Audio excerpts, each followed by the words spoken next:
الرجيم بسم الله الرحمن الرحيم الحمد لله رب العالمين الرحمن الرحيم مالك يوم الدين إياك نعبد وإياك نستعين اهدنا الصراط المستقيم صراط الذين أنعمت عليهم غير المغضوب عليهم ولا الضالين آمين. الحمد لله الذي هدانا لهذا وما كنا لنهتدي لولا أن هدانا الله والصلاة والسلام على أشرف الأنبياء والمرسلين وعلى آله وصحبه أجمعين.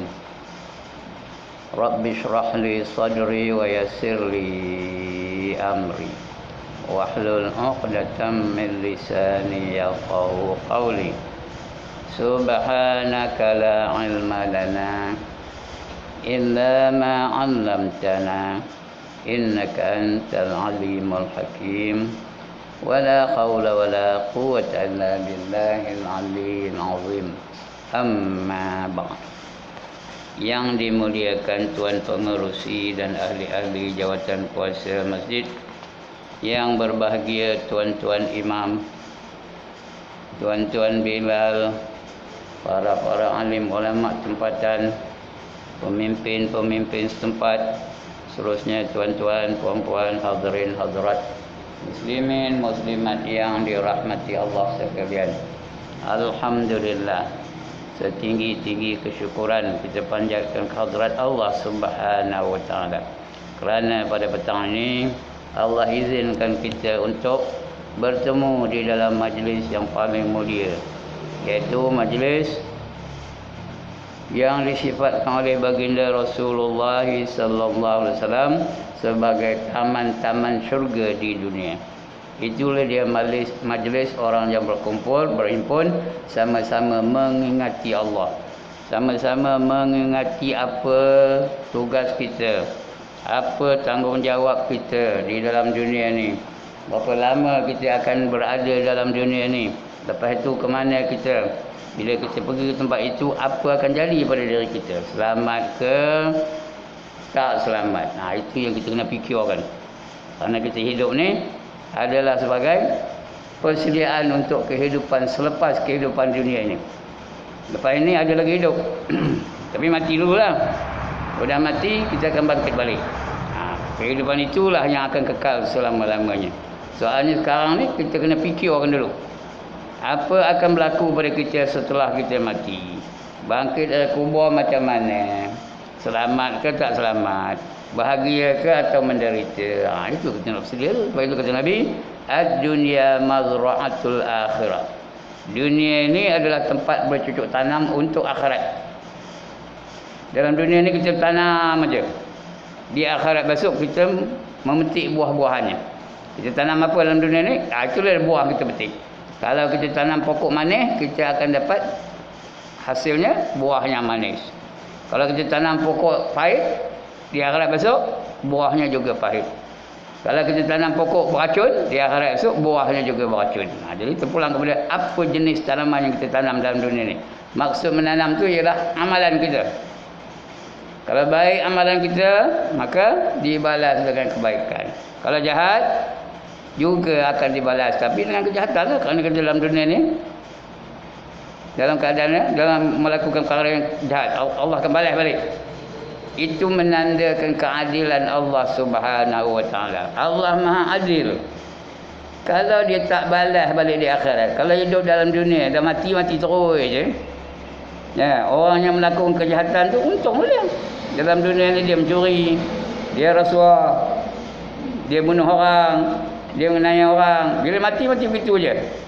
Tidak didakwa, tidak dibicarakan, tidak diambil kira apa yang dilakukannya dalam dunia ni. Lepas saja bila dia itu. Dalam dunia ni dia mencuri, tak ada kena apa-apa. Tak ada kena tangkap pun di akhirat besok. Dalam dunia ni dia merogol, lepas begitu aja. Dalam dunia ni dia membunuh orang, lepas begitu aja. Maknanya Tuhan tak adil lah, Tuhan biarkan dia melakukan perkara dalam dunia ni. Jahat-jahat, perkara jahat benda dibuatnya je.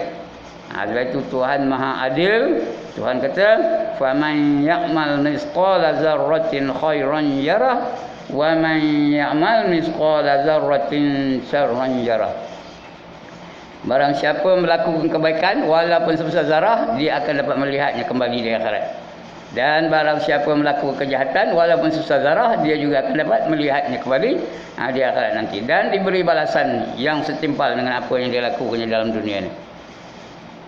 Begitu juga dalam dunia ini ada orang yang baik, mayang tak tinggal, selalu bersedekah, selalu baca Quran. Orang minum arak, dia tak minum arak. Orang mabuk, dia tak mabuk. Orang berzina, dia tak berzina. Orang nari, dia tak menari. Bila dia mati, mati begitu aja. Tidak dibalas dengan perbuatan dia dalam dunia ni. Maknanya Tuhan tak adil lah. Sedangkan kita dah belajar bahawa Allah itu Maha Adil. Kan? Kita buat baik akan dibalas dengan kebaikan. Sebab itu dibangkitkan semula. Dibangkitkan semula itu untuk apa? Untuk menerima balasan dari apa yang kita lakukan dalam dunia ini. Semua akan diambil kira. Everything will be accounted for. Lantak cakap putih. Pandai faham-faham tidak lah. Semua akan diambil kira. Tidak ada satu pun yang akan terlepas begitu saja. Jadi mari kita sama-sama bersedia mengumpulkan bekalan-bekalan yang banyak untuk kita bawa ke akhirat nanti. Bekalan yang nak kita bawa tu bukan mi goreng, bukan mi bandung, bukan nasi canai, bukan capati, bukan nasi lemak, bukan martabak. Yang nak kita bawa balik itu ialah sifat takwa. Siapa ngabur ni? Tuhan sendiri ngabur. Apa kata Allah? Wa tazawwadu, dan cari oleh kamu akan bekalan. Fa inna khairaz zadi taqwa, maka sebaik-baik bekalan ialah sifat takwa. Itu yang nak kita bawa balik, sifat takwa. Takwa tu apa katanya? Buat segala yang disuruh, tinggalkan segala yang dilarang. Itu erti takwa ya. Apa yang disuruh Tuhan buat. Suruhan ada dua. Yang pertama yang wajib, yang kedua yang sunat. Buat dua-dua. Ada dua jenis juga. Satu yang zahir, satu yang batin. Dua-dua kena buat. Yang zahir kena buat, yang batin kena buat. Itu yang disuruh. Dilarang bawah itu juga. Ada yang haram, ada yang makruh. Dua-dua itu kena tinggalkan. Kemudian ada juga yang zahir, ada juga yang batin. Dua-dua itu juga kena tinggalkan. Dengan itu barulah kita dapat dikategorikan sebagai orang yang bertakwa. Bila bertakwa baru ada jaminan keselamatan dari Allah. Allah jamin keselamatan orang yang bertakwa. Dalam dunia pun Allah jamin. Kata Allah apa? Wallahu waliyul muttaqin. Allah menjadi pembela kepada orang-orang yang bertakwa. Ini di dunia ni. Rezeki orang bertakwa pun dijamin. Di dunia ni dijamin Allah rezekinya. Ini semua orang hafal ayat ni. Wa man yattaqillaha yaj'al lahu makhraja wa yarzuqhu min haitsu la yahtasib, kata Allah ya. Barang siapa bertakwa kepada Allah, Allah akan beri dia jalan keluar dari sebarang masalah yang dihadapi olehnya. Allah selesaikan masalah dia. Dan dia dapat rezeki dari sumber-sumber yang dia tak tahu dari mana datangnya. Ada je rezeki bagi Tuhan. Dengan syarat bertakwa ya. Itu di dunia ni. Di akhirat pun Allah jamin juga.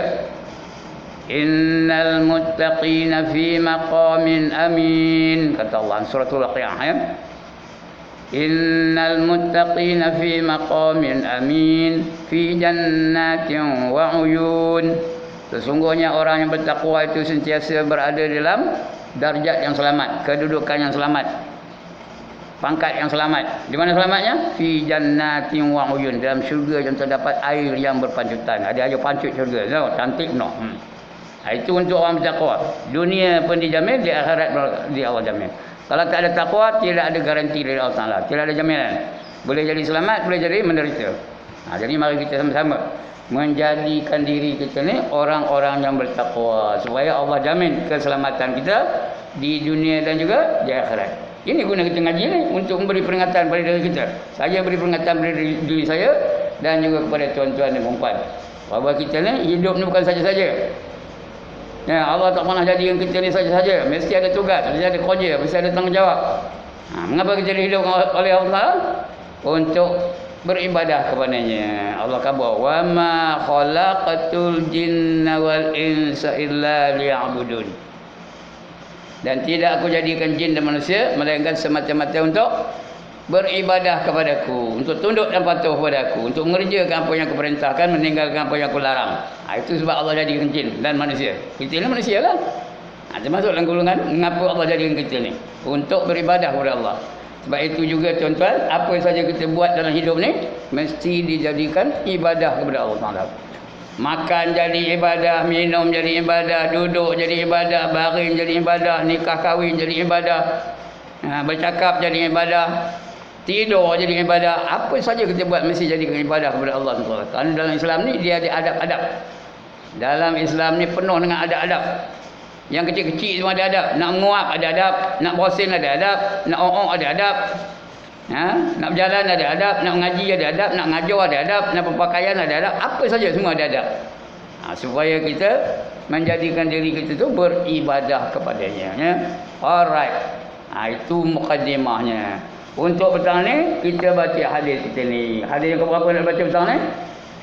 Dah lama nak meninggal ya? 36. Dekat habis lah ya. Hadis 36.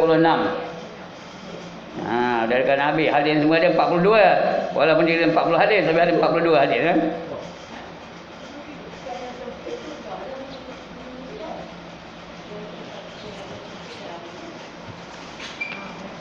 Ada berapa kalau bukan 36? 37 lah.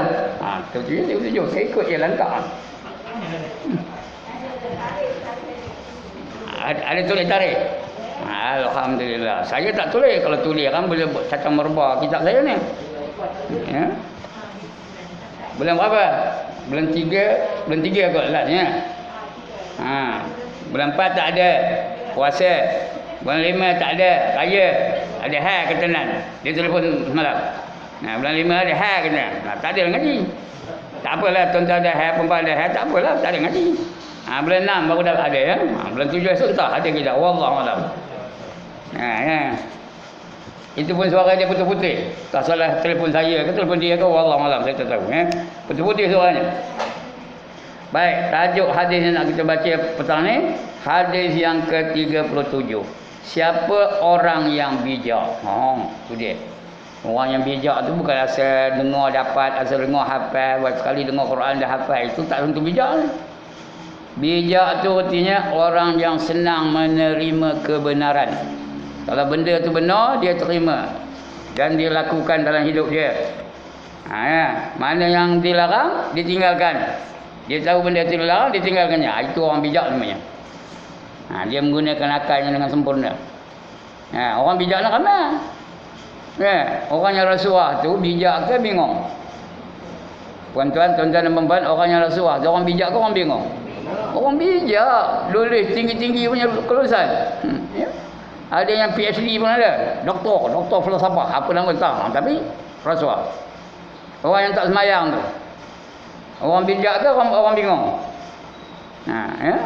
Banyak ada orang bijak belakang tu. Tinggi-tinggi lulus tapi tak semayang. Tak puasa Ramadan. Melakukan maksiat. Ambil rasuah. Bukan itu bijaknya. Bijak tu artinya mudah menerima kebenaran.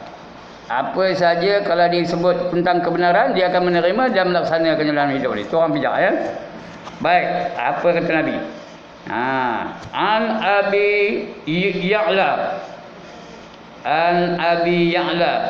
Shaddad ibni Shaddad ibni Ausin ya, radhiyallahu anhu. Anin Nabi sallallahu alaihi wasallam qala al-kaisu man dana nafsahu wa amila lima ba'dal maut wal ajizu man atba'a nafsahu huwa had wa tamanna 'ala Allahil amani. Itu cakap Arabnya. Saya pun tak kerti cakap Arabnya. Saya cakap putih tahulah. Apa cakap Melayunya? Cakap Melayunya apa dia atas apa? Rawahu Tirmizi. Artinya diriwayatkan oleh Tirmizi. Tirmizi salah seorang daripada perawi hadis yang masyhur ya. Tirmizi namanya. Banyak satu kitab cerita hadis dari Tirmizi je. Nama kitabnya Bahrul Mazi. Karangan Idris Al-Marbawi. Ada pernah dengar nama Idris Al-Marbawi? Orang Perak tu. Namanya Jerih. Dia duduk di Lubuk Merbau. Lubuk Merabak. Jalan nak pergi Gerik tu ada satu simpang tu, ada Lubuk Merbau kan. Kampung kecil je. Di situ lah tempat Idris Marbawi ni. Dia tapi walaupun duduk di situ, tapi dia bukan lama di situnya. Dari muda lagi sampai dia mati, dia berada di Mekah. Dia cakap Arabnya macam Arab betul lah. Sampai dia mengarang satu kamus Melayu Arab. Nama kamusnya Kamus Marbawi. Ada. Di Malaysia ni banyak masjid nama-nama Idris Marbawi ni. Ulama besar tu. Ulama Melayu. Perak dia tu. Ulama Perak je. Idris Marbawi. Sebenarnya namanya Derih. Idris. Derih lah ya. Marbawi tu Lubuk Merbau. Itulah. Ini pun Tirmizi dia banyak hadis dari Tirmizi yang dikarang oleh Idris Marbawi. Wa qala hadisul hasan. Hadis ini adalah hadis hasan. Hasan tu apa? Baik. Ada orang nama Hasan tak? Dia baik tu. Ada nama orang Hasan. Sini ada nama Hasan. Itu baik tu. Bagus. Husni bagus. Hasnah bagus tu. Dia berperkataan hasan bagus ya. Jadi hadis hasan tu artinya hadis yang baik. Sahih lagi hasan. Atau sengaja dipanggil hasan sahih. Sahih itu ni sah, dia tu hadis bukan tipu-tipu. Bukan reka-reka, bukan kutip-kutip. Dia hadis betul-betul. Itu hasan tu yang baik. Baik, daripada Abi Ya'la. Itu nak apa? Abi Ya'la tu artinya bapa Ya'la. Bapa si Ya'la. Namanya Shaddad bin Aus. Namanya Shaddad bin Aus. Shaddad bin Aus radhiyallahu anhu. Mudah-mudahan Allah redha dengan dia. Radhiyallahu tu diredha oleh Allah Taala ya. Orang nama radhiyah tu nanti Allah redha lah tu. Ada orang nama radhiyah ni? 3 orang ni, tak ada. Siapa nama? Era Fazira ya. Ya. Anin Nabi sallallahu alaihi wasallam. Bersabda Nabi sallallahu alaihi wasallam. Tuan-tuan dan puan-puan, bila sebut perkataan Nabi kena apa? Kena jawab. Apa jawab? Sallallahu alaihi wasallam. Muhammad pun kena jawab. Rasulullah kena jawab. Bila ada perkataan-perkataan tu Muhammad ke Rasulullah ke Nabi ke siapa sajalah, kena jawab sallallahu alaihi wasallam. Kalau sengaja tak siap nak jawab, orang itu dikira sebagai apa? Sebagai apa? Kedekut. Kedekut, bakhil, tangkai jerim, tai hidung, masin lagi. Genggang raya tak tirik. Kata orang Kampung Gajah apa? Cikek. Tahu dia ke cikek? Orang sini tak tahu. Orang Kota Baru ni, dia bukan sama aja sedang dengan orang Kampung Gajah belakang ni ya. Cikek ni ya. Cikek tu reti kedekut lah tu. Sengaja. Kalau cikir besok payah nak masuk syurga tau. Al-bakhilu kata Nabi. Orang yang kedekut, orang yang tangkai jerin, orang yang tak hidung masin. Ba'idum minallah, jauh dari Allah. Bukan jauh dari jarak distance-nya, jauh dari rahmat Allah. Ba'idum minan nas, jauh dari manusia. Itu betul jarak betul. Kalau orang kedekut tak sampai siap berkawan dengan dia. Siapa nak berkawan dengan orang kedekut kan? Bila berbagi minum asyik dia aja, dia nak minum free aja. Time nak bayar dia malah pergi kencing. Sudah habis orang bayar tu baru dia keluar. Terjadi macam itu. Siapa nak berkawan orang macam tu? Bila orang kedekut tu tengok jauh lagi dia menyimpang kanan ya, kalau tu jauh dari manusia.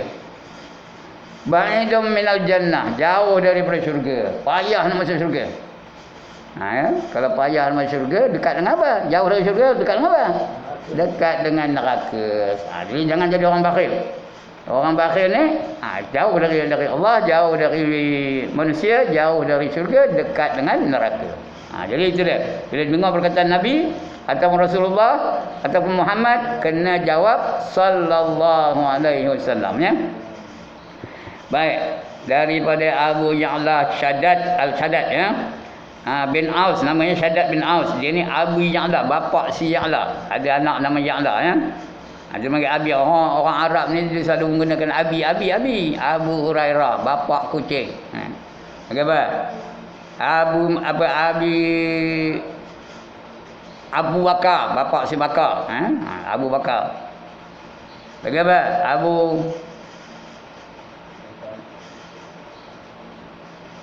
Apa? Dah lupa. Abu Sa'id, bapak si Sa'id. Dah tahu kan ya? Ada nama Abu. Bapak. Kalau anak Ibnu. Ibnu tu. Seorang selalu nama Abdullah ni selalu apa? Selalu digelar dengan Ibnu. Ibnu Abbas, Abdullah bin Abbas. Ibnu Umar, Abdullah bin Umar. Ibnu Mas'ud, Abdullah bin Mas'ud. Artinya anak si Mas'ud. Anak si Umar. Anak si Abbas. Itu Ibnu ya. Ini Abu Ya'la, namanya Shaddad bin Aus radhiyallahu anhu, daripada Rasulullah. Jawab, Rasulullah sallallahu alaihi wasallam. Sabdanya, kalau Rasul bersabda, kalau Allah berfirman, kalau Sultan Nazruddin Shah bercita, kalau Ustaz Ibrahim berkata. Ada itu cakap Melayu macam itu, kat Arab tak. Orang putih pun tak ada. Satu kataan je, tapi Melayu ni banyak benda variety-nya, banyak kepelbagaiannya. Jadi banggalah kita jadi orang Melayu, jadi Rasulullah bersabda, orang yang cerdik ialah orang yang selalu memperhitungkan dirinya. Dia cek diri dia. Aku mati esok macam mana, beriman ke tak beriman. Itu kena cek balik-balik. Setiap malam itu namanya muhasabah. Apa kelanya? Muhasabah, cek diri. Mati beriman ke tak? Kemudian dalam kubur kena seksa ke tak? Itu cek dulu. Ada tak aku melakukan dosa? Melakukan dosa apa buat? Taubat. Itu namanya muhasabah. Itu orang yang cerdik itu sentiasa menghitungkan dirinya. Kerana ini surahan daripada apa? Daripada Sayyidina Umar. Umar berkata apa itu? Hasibu anfusakum qablu an tuhasabu. Hisab diri kamu itu sebelum kamu dihisab oleh Allah di akhirat nanti. Di akhirat itu apa pun semua akan dihisab oleh Allah Taala. Tak ada satu ketinggalan. Summa latus'alunna yawma idzin 'anin na'im. Ada tak pernah dengar ayat ni? Surah apa? Surah apa? At-Takasur ya. Kemudian kamu akan ditanya tentang apa saja nikmat yang kamu terima dalam dunia ni. Everything will be accounted for. Semua akan diambil kira. Jadi apa saja nikmat kita terima akan dicek oleh Allah SWT. Ini pengobit juga. Orang cerdik ialah orang yang selalu memperhitungkan dirinya dan ia suka beramal untuk bekalan sesudah mati. Dia beramal tu untuk apa? Bekalan dia nak bawa balik ke akhirat. Sebelum jadi bekalan. Pahala-pahala itu disimpan untuk kehidupan di akhirat. Itu orang cerdik tu. Orang yang bingung? Orang yang bingung apa? Dia rasa selamat dalam dunia ni, dia rasa dia tak akan mati-mati. Nanti akan ada terangan nanti ya.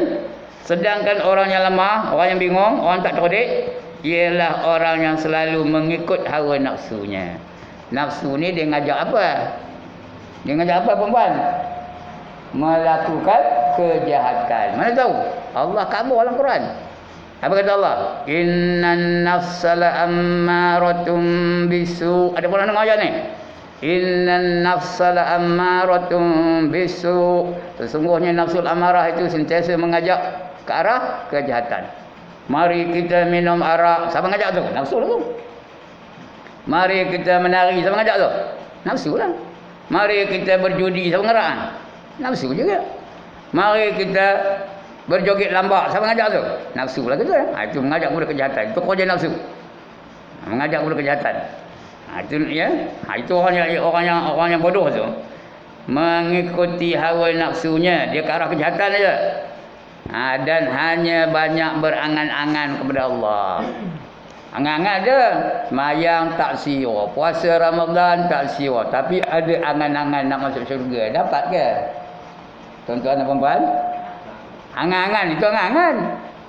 Tak payah semayang, tak payah puasa Ramadan, tak payah menutup aurat, kerjanya mencuri aja ujung minggu ngambil duit kau, tapi berharap nak masuk syurga. Dapat ke? Mana dapat? Allah hanya bagi syurga kepada mereka-mereka yang beriman dan beramal soleh. Angan-angan bukan beriman lagi. Yang beriman itu melaksanakan apa yang diperintahkan oleh Allah, meninggalkan apa yang dilarang oleh Allah. Itu orang beriman. Barulah ada harapan nak masuk syurga. Bukan mesti pun ada harapan nak dapat syurga. Tapi orang yang bodoh ialah dia menurut hawa nafsunya, buat maksiat, bangkit dari tidur aja terus buat maksiat.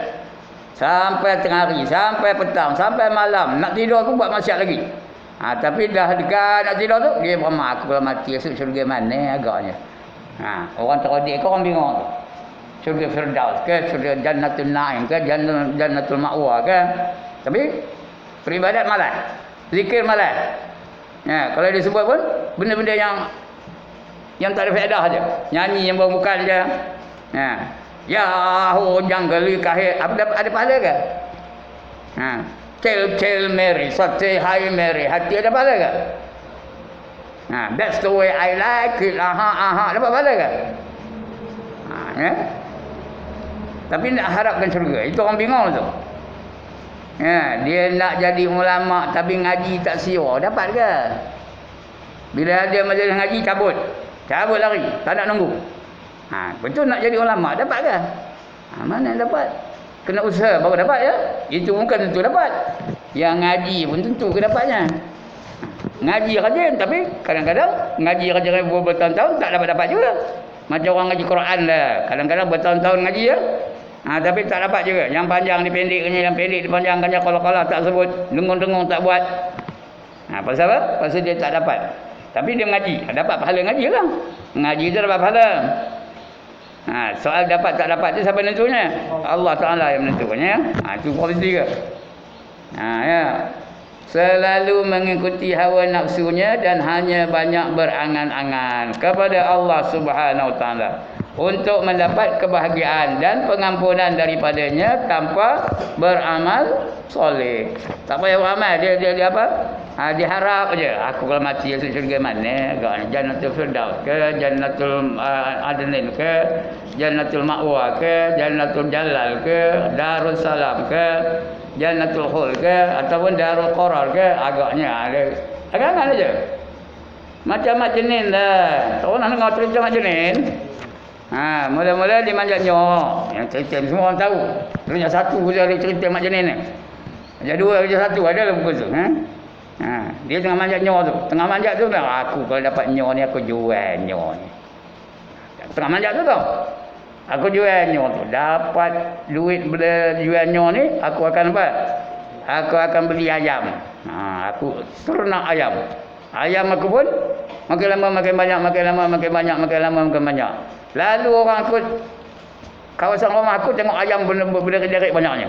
Ditanya dia, ayam siapa tu? Itu ayam Mak Jenin itu. Dia di sini-sini tu. Lepas itu aku jualkan ayam aku. Udah aku jual ayam, aku beli kambing. Aku beli ada kambing pula. Nek bunyi kambing ya. Bila lalu orang tanya, kambing siapa yang bunyi tu? Itu kambing Mak Jenin itu. Dia cakap seorang. Lepas tak lama lepas tu kambing tu makin lama makin biak, makin lama makin banyak, makin lama makin besar. Aku jual kambing tu, aku beli pula apa? Kobra. Aku beli kobra. Makin lama makin banyak kobra tu. Dia nak dia membiak. Banyak-banyak kobra tu. Kita orang dengar ke cerita ni? Bila lalu aja wah, pasal kobra tu negara dia. Tanya kobra siapa tu? Itu kobra Mak Jenin tu ni. Lepas itu aku akan jual kobra tu, ya. Aku akan jual kobra tu. Aku akan beli gajah. Nak beli gajah. Ditanya orang gajah siapa banyak tu? Itu gajah Mak Jenin tu ya. Akhirnya aku akan kahwin dengan puteri raja. Dalam angan-angan tu, aku nak kahwin dengan puteri raja. Dalam dia kahwin tu, lepas kahwin tu dia akan bergurau-gurau dengan isterinya. Isteri raja tu, apa anak raja tu jadi isteri dia. Angan-angan tu bukan betul tu. Dia bergurau tu. Maka anak raja tu, puteri raja tu akan cuit-cuit dia, cucuk-cucuk pinggangnya. Dia pun geli-geli juga. Dia pun menggeliat atas pokoknya tu. Jangan cucuk aku ni, gini je. Tum macam tu. Sudahnya apa? Sudahnya tumpur. Tahu tumpur? Itu cerita Mak Jenin. Begitulah orang. Ya. Semayang tak siur, maksiat dilakukannya ikut hawa nafsu, tapi mengharapkan belas kasihan Allah. kasih sayang Allah, mengharapkan pahala dari Allah Ta'ala. Tak ada buat mana dapat. Adatnya tidak akan pahala, tidak beribadah. Tidak akan pahala, jangan buat maksiat. Itu adatnya, biasa begitu. Cuma dari segi kuasa, memang Allah ada kuasa untuk memasukkan orang yang dalam neraka, orang yang beriman dan beramal soleh, dan Allah juga ada kuasa untuk memasukkan ke dalam syurga orang yang kufur dan maksiat. Itu kuasa dia. Adakah dia nak melaksanakan kuasa dia atau tidak, itu kita tak tahu. Allah saja yang tahu. Jangan harapkan itu. Jadi kalau hendak kebaikan dalam dunia ni, kita buat kebaikan. Kalau hendak ilmu, apa buat? Menuntut ilmu. Nak syurga, apa buat? Beriman dan beramal soleh. Itu janji Allah. Allah janji dalam Quran. Walladzina amanu wa amilus solihat ulaika ashabul jannah hum fiha khalidun, kata Allah. Dan orang-orang yang beriman dan beramal soleh, mereka itulah yang menjadi penghuni-penghuni syurga, kekal abadi mereka di dalamnya selama-lamanya. Itu Allah janji. Allah adakah pernah mungkin janji? Adakah Allah menyalahi janji? Tak pernah. Innallaha la yukhliful mi'ad. Allah tak pernah mungkin janji. Allah kata, kalau kamu beriman dan beramal soleh, aku akan bagi kamu syurga. Banyak lagi ayat lain. Dijanjikan syurga. Wa basyiril ladzina amanu wa amilus solihati anna lahum jannatin tajri min tahtihal anhar, kata Allah. Surah Al-Baqarah ayat 19. Berilah berita gembira kepada mereka-mereka yang beriman dan beramal soleh, bahawa bagi mereka itu syurga-syurga yang mengalir di bawahnya beberapa sungai. Itu janji Allah. Jadi kalau nak syurga, kena beriman dan beramal soleh. Beriman tu, beriman kepada rukun iman yang 6. Jangan ada syak, jangan ada zan, jangan ada waham. 100%. Rukun iman yang 6 tu, percayakan Allah, percayakan malaikat, percayakan Rasul, percayakan hari kiamat, percayakan kitab, dan yang keenam, percayakan qadar dan qada. Mesti percaya betul-betul. Kamu nak amal soleh. Apa itu amal soleh? Apa saja kita buat mesti ikut cara Islam. Itu namanya amal soleh. Semayang cara Islam. Sedangkan orang kafir itu semayang juga, tapi tak terima. Yang diterima hanya semayang cara Islam. Bermula dengan takbiratul ihram, disudahi dengan salam. Itu pun dengan syarat-syarat. Ada beberapa syarat tertentu, ya. Itu namanya amal soleh. Puasa cara Islam, ekonomi ikut ekonomi Islam, pendidikan ikut pendidikan Islam. Apa saja, whatever you do must be in accordance with the teachings of Islam. Lantak-lantak, faham idak-idak lah. Nak faham, tak idak-idak. Mesti cakap orang putih. Ini ustaz ni, dia ngaji sekolah orang putih dulu, sebab dia gemar cakap orang putih. Jadi apa saja kita buat mesti ikut cara Islam. Semayang cara Islam. Orang kafir semayang juga. Orang Hindu semayang, dia beting kerong. Terima Tuhan tak? Orang Cina semayang juga. Ada apa namanya, yang tang tu semayang juga. Terima Tuhan tak? Tak terima dia Tuhan. Orang Kristian semayang juga. Di gereja pula tu seminggu sekali aja, laki bapa. Tak ada selalu sangat. Kita 5 kali sehari, dia seminggu sekali. Kemudian duduk pula tu, nyanyi pula tu. Semayangnya nyanyi tau. Nak dengar lagunya tak? Nak dengar tak lagu nyanyi orang Kristian di semayang? Lagu macam mana bunyinya? Are you sleeping? Are you sleeping? Brother John, Brother John. Morning bell is ringing, morning bell is ringing. Ding dong dong, ding dong dong. Itu lagu Kristian tu tau. Kalau ada cikgu yang apa ngajar lagu tu, ya. Tapi cikgu dah pencet, tak apalah. Kerana itu ngajar lagu Kristian tu. Saya masa jadi cikgu tu ngajar lagu tu, memang tak tahu. Apa katanya? Kamu tidur ke? Kamu tidur ke? Brother John siapa? Padri John. Padri, macam tu imam dia malah. Padri John, morning bell is ringing. Apa tu ya? Loceng pagi berbunyi. Loceng pagi apa? Loceng gereja tu lah. Riahat ada tak bunyi kentong tak ada? Loceng pagi berbunyi. Apa bunyi? Ding dong dong, ding dong dong. Tak terima dia Tuhan. Ya, nyanyi je, tak terima dia Tuhan. Yang terima Tuhan cara Islam. Ekonomi ikut ekonomi Islam, jual beli ikut jual beli Islam, nikah kahwin ikut nikah kahwin Islam dan sebagainya. Baru Tuhan terima. Kalau dia beriman dan beramal soleh, Allah janjikan syurga, ya. Banyak ayat-ayat yang lain. Di antara yang lain, innal ladzina amanu wa amilus solihati kanat lahum jannatul firdausi nuzula. Sesungguhnya orang-orang yang beriman dan beramal soleh, mereka itulah orang yang apa? Itu jawab. Kang, kok ada benda besar belakang? Orang yang beriman dan beramal soleh, mereka itulah orang-orang yang dijanjikan syurga yang bernama Firdaus.